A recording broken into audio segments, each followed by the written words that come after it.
We're going to juice up the guns, you know what I'm saying?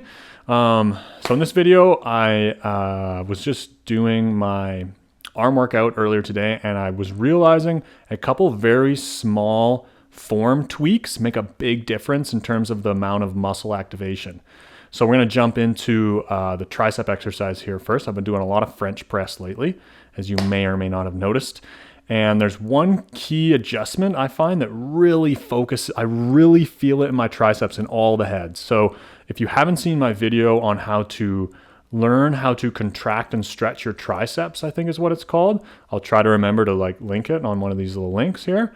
But you should go and watch that first. Just to give you the baseline understanding of the anatomy of the tricep. And then this video where I'm giving you some more additional, or let's say pro level tips, will make more sense. So if you haven't seen that, watch that first and then come back. But moving forward with this exercise, the advice I want to give here is when you're doing the French press, you want to get your elbows pointing straight up and even a little bit back. You can see that the bench I'm doing it on is actually at a slight incline. There's nothing wrong with doing it on a completely flat bench, but you have to have quite good shoulder mobility. But what you want to do is make sure that your elbows are pointing straight up and even a little bit to the back, in this case, because I'm on a slight incline.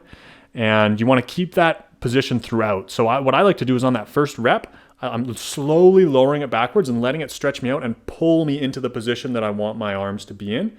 And then when I'm there, I try to use my shoulder blades to kind of scoop my elbows up and around and lock everything into position. I'm also thinking about depressing or lowering my shoulder blades. So I'm thinking, keep my shoulders down and then scoop those elbows up and around. And for your more anatomy buffs out there, you're going to get some serratus anterior activation that's responsible for kind of protracting your scapula around, and you're emphasizing that stretch through the tricep here, and then you're pressing the weight up and back. It's really natural to kind of bring some pulling over movement into it, and that's going to bring your rear delt and your lats into it, because those are the main muscles that are going to extend your arm. So take you from this position into this position all the way behind your body. When the lat's contracting and the rear delt is contracted more, you're going to get that arm behind your body. But even in this stretched out position, any movement that starts to bring your arm this way is lat and rear delt. So you'll notice as you start to fatigue more, it's going to be harder and harder to push that weight straight up and back.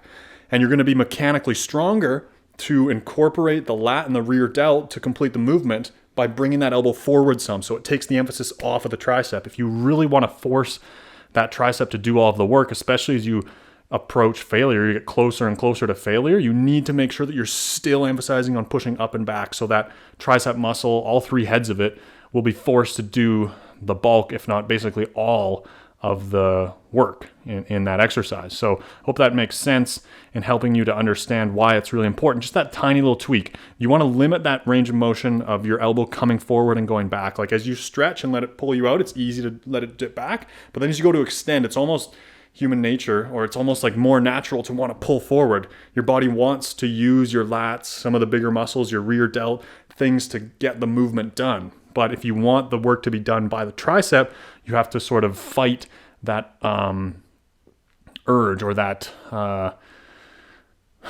sort of natural fight that natural desire of the body to do that. Your body doesn't really know. It's just you're performing this movement, and to do this, to get the weight from point A to point B, it wants to do it in the most efficient, most effective way possible. Let's bring on the lat and the rear delt so that we can get that weight coming over. We can, bring some shoulder extension into it.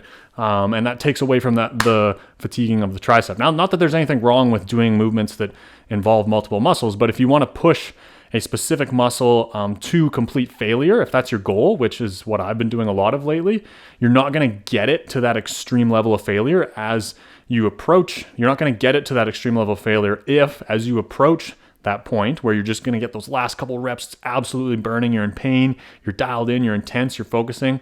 If you let those other muscles come on board to contribute to getting the weight moving from point A to point B, so to get it from behind your head to overhead, to get it from behind your head to extended straight up, to force the tricep to do that, you want to keep the lat and the rear delt out of it. So you want to push that weight up and back, and don't let them start to bring it forward. As you got to resist that. So that's the main cue I want you to think about, is pushing that weight up and back, up and back. And as you fatigue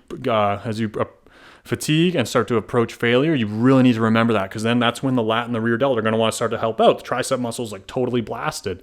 You're like, what? And your body's like, what are you doing, you psychopath? Like, let's use some of these other muscles. Like, no, dude, I want big arms, man. So if you don't really execute that properly, you might like push a set to like failure, or you think you've pushed it to failure, really high intensity, but your form breaks down as you start to approach failure, and then you don't actually tax that muscle to its absolute limit. So those are my tips to make sure that you do that with that exercise.